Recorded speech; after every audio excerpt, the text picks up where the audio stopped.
Japan's prime minister wants to change how his citizens power their homes and businesses. Yoshihiko Noda unveiled his long-awaited energy policy.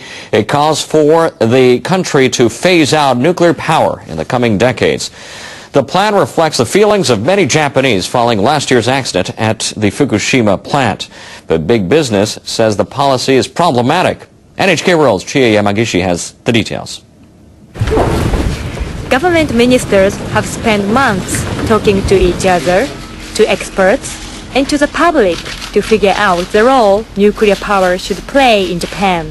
In the end, Prime Minister Yoshihiko Noda's administration has decided to work towards a nuclear-free society. Step by step, we've come to face difficult challenges, but we can no longer afford to postpone a solution. The new energy policy calls for Japan to be nuclear-free as soon as possible, but suggests the 2030s as a target. It has three basic principles. First, limits the operation of nuclear reactors to 40 years. Second, stop building nuclear plants. And third, only restart reactors regulatory authorities confirm are safe.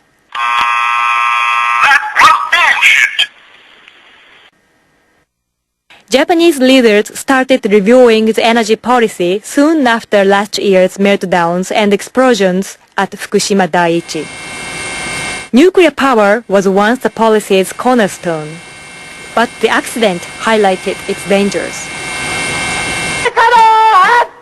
And it sparked a shift in Japan.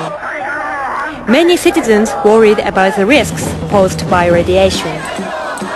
The majority of people who attended public hearings called for the government to abandon atomic energy. The Noda administration says it will increase efforts to promote green energy and conservation. But some question whether a cheap, stable supply of alternative power could be secured in the short term. Business leaders say the policy will hinder economic growth. They argue no nuclear power means people will pay more for energy. Right here you can see the brain scrambler claim another victim. Right you are, Ken. It'll inevitably cause a surge in electricity prices, and supply will become unstable. I seriously want the government to stop implementing policies that are anti-business. Right here you can see the brain scrambler claim another victim. Right you are, Ken. An expert who worked on a committee that made recommendations to the government said Japanese leaders should listen to industry, but they also must move forward. They should discuss how they can compromise. It is impossible to go on as we did before March 11th. So we need more discussion and communication with industry. Going nuclear-free won't free Japan from the legacy of nuclear power. It still has more than 50 years of radioactive waste to deal with.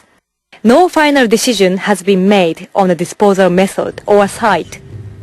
The Prime Minister admits there are still unknown factors that could affect the implementation of the plan. Making a definitive decision about the future is rather irresponsible. Japan needs a strategy that combines a firm direction and flexibility. Right here you can see the brain scrambler claim another victim. Right you are, Ken. Noda's policy reflects public calls for a future without nuclear power. However, the road that will take Japan there is still under construction. Chie Yamagishi, NHK World, Tokyo.